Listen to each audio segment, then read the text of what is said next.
Usai melaksanakan penyerahan penganugerahan Paritrana Awards tahun 2022 di Hotel Excelton Palembang pada Jumat 12 Mei 2023, Kepala Kantor Wilayah BPJS Ketenagakerjaan Sumbaksel, Bambang Utama menerangkan, jika hingga memasuki pertengahan bulan Mei 2023 ini, data kepesertaan BPJS Ketenagakerjaan atau BPJAM Sostek di wilayah Sumatera Selatan masih di angka 62% saja, atau dari sekitar 2 juta pekerja yang ada, yang terdaftar hanya sebanyak 812.987 pekerja yang terdiri dari segmen penerima upah, bukan penerima upah, dan jasa konstruksi.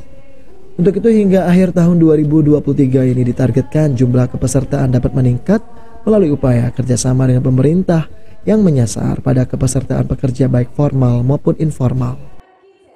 Sumatera Selatan, ya. Ini tenaga kerja sampai sejauh ini ada 812.987. Itu terdiri dari segmen penerima upah, bukan penerima upah maupun jasa konstruksi. Ya.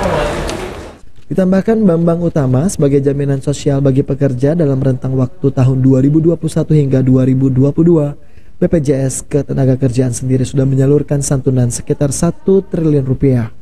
Dan pada periode Januari hingga April 2023, penyaluran santunan sudah mencapai angka 289 miliar rupiah untuk di wilayah Sumatera Selatan. Sandi Pratama, PAL TV.